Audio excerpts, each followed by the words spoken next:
Greetings, tankers. It is the LongKhan here with an overdue video.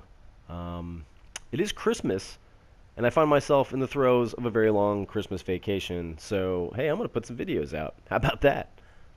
This is the first in a couple of videos I'm going to do comparing Tier 9 and 10 medium tanks to each other.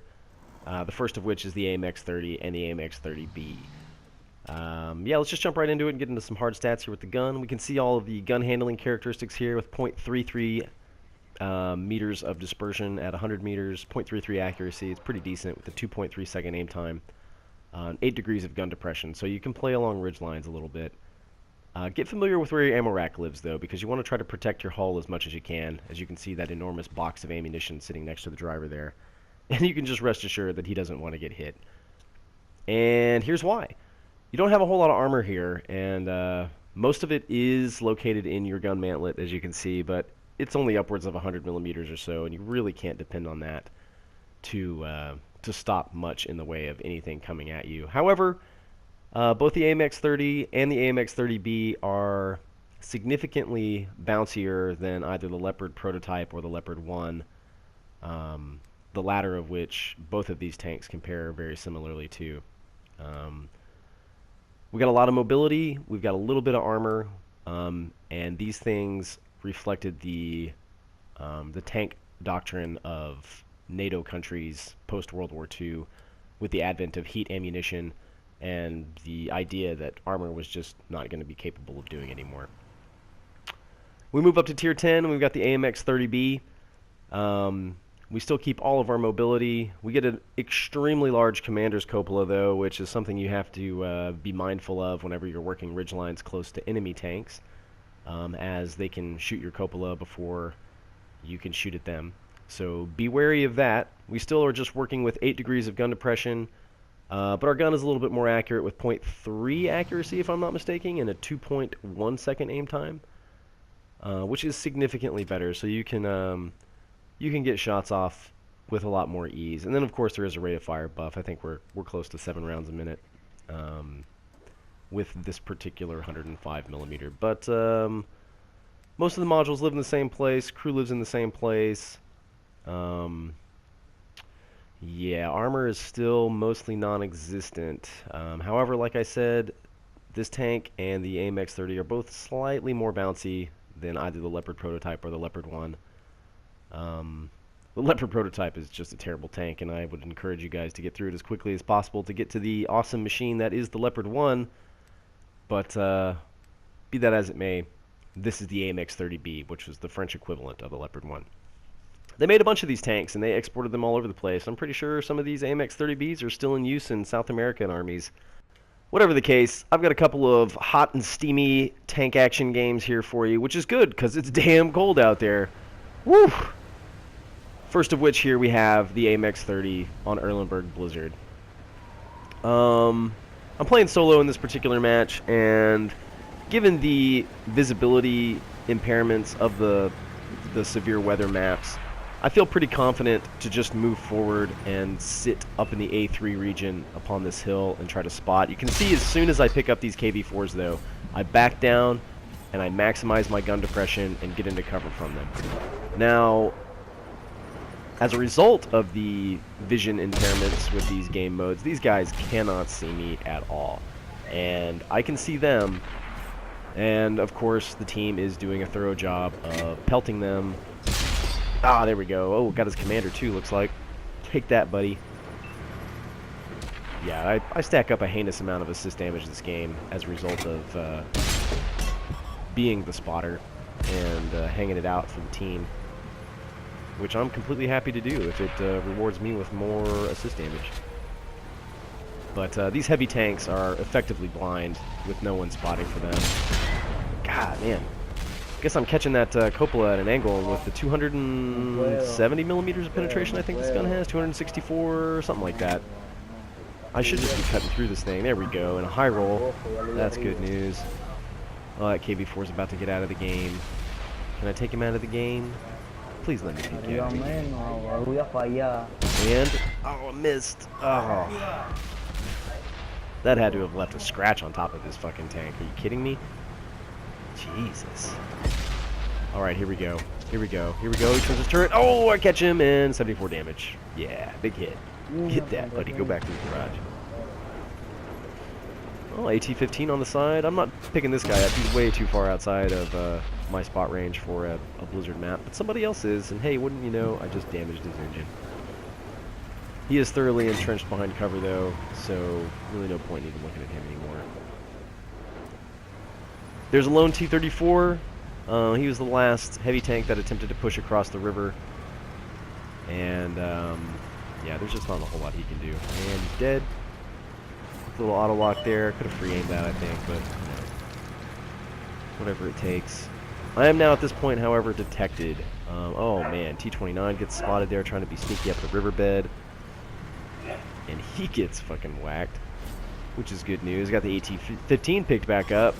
Oh, he's just taking hits. He's taking hits. He's trying to traverse with me, but he gets tracked. Oh, and on the move, scoped in. I slam him through his side. Immediately double back, doing some light tank chicanery here. Trying to be serpentine and zigzag. I am detected from the AT-15 and that T-29. Oh, and now the Immel. Oh. Oh no, and I'm taking hits. I shouldn't have stopped moving. I shouldn't have stopped moving. Oh, a couple of big hits there. I duck into some cover, and I'm going to weather out the storm, as it were. Let my detection fall off, and move out to try to get some more spots. So, we've got the enemy team on the back heel. And before I say anything else, I guess, I apologize. I didn't mute this Guardia guy sooner. I ended up getting around to it at some point in time, but I apologize if that's interfering with commentary or playback. Not a whole lot I can do about it in terms of post-production. Be that as it may. Here in the waning moments of the map, I want to be evasive and use my superior sighting abilities and the sighting abilities of my teammates to conceal myself in this blizzard and just hammer nails into these heavy tanks and these medium tanks that have no idea where I'm at. Now I'm 215 meters from this IS-3 right now, plugging him, and he cannot see me. IS-3s I think have 350 meters of view range in good weather, and that's if they're not using any spotting equipment, which would just be silly to use on something that's so just terminally blind. Be that as it may, he couldn't see me at 215 meters, so that's awesome. You can get extremely close and still protect yourself from the worst of enemy fire. Oh, Motherland, catch him on the side, glance off the side. Damages my tracks, get on the move. I probably could have bounced that shot too if I wouldn't have angled so much ass out, but yeah, he hit me, and he's dead. So, good on you, buddy. I could have taken 2 more hits from you, Slick. Anyway, yeah, these maps are tricky. If you don't have a tank that is capable of spotting, or you don't have good spotters on your team, you can find yourself in a lot of trouble quickly getting your teeth kicked in.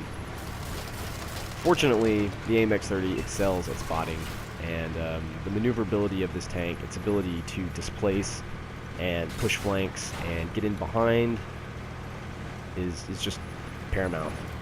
Paramount to successful play. Oh, and I don't get a hit into that E75. Now, shout out to this Tortoise player on the other side of the board. He had an absolutely smoking game. It makes mine look absolutely juvenile by comparison.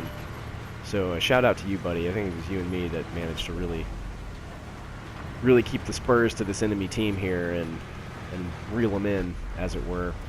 Picks up the Jaeger Tiger. Oh, and I finally get my shot into the E75. An average roll damaging his fuel tank. Gets him to break his facade with the Tortoise, and the Tortoise has him dead to rights. There you go, tater tots.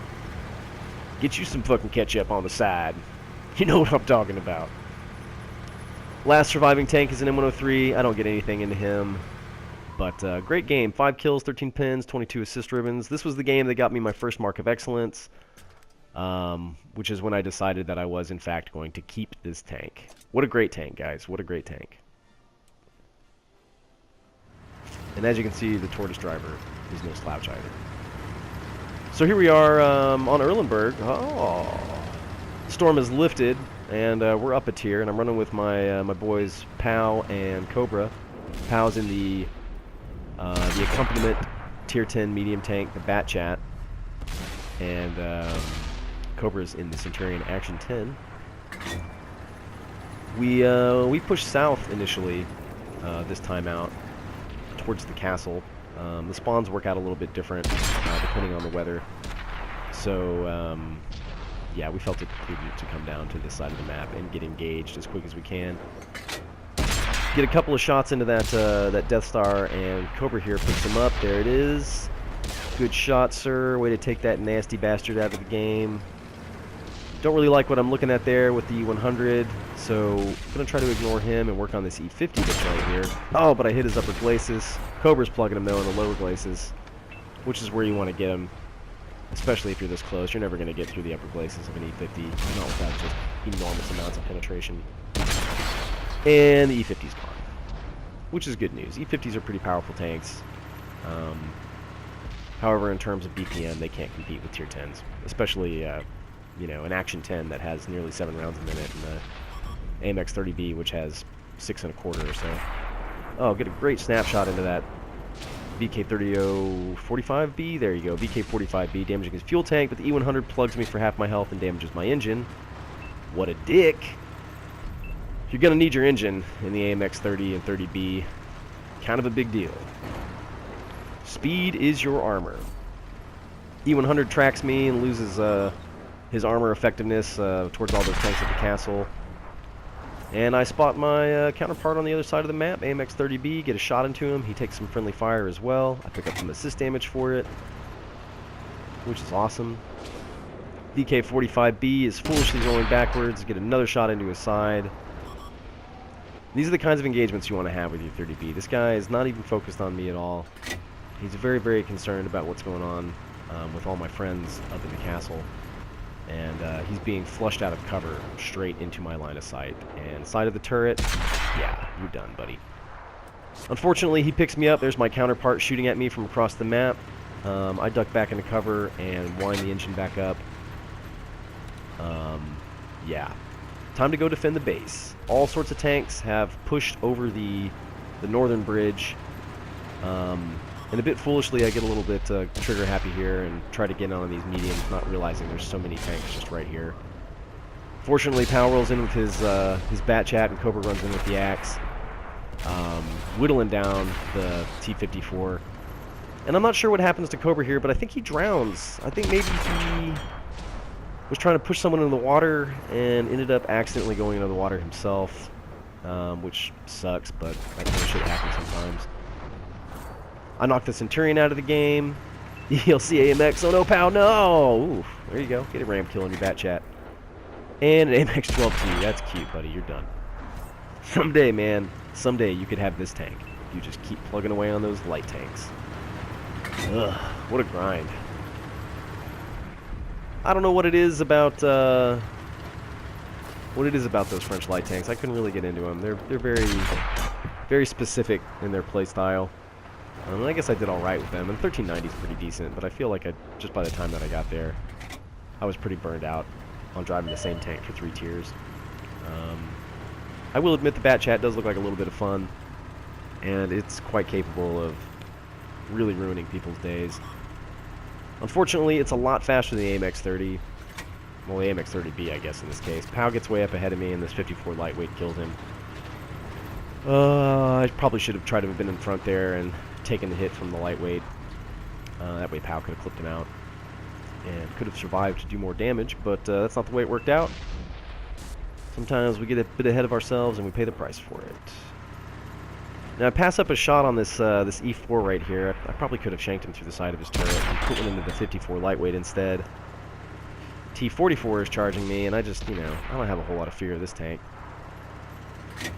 Just based upon, you know, yeah, and he's dead. Gonna get one more shot off. E4, come on, keep on rolling back. And there it is! Merry Christmas! Shitter was full!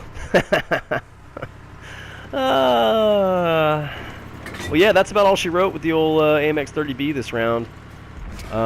This 54 up to my right ends up taking down this last lightweight, finishing the game out. And wouldn't you know, the last kill takes place pretty much in the same place that it did in the previous round.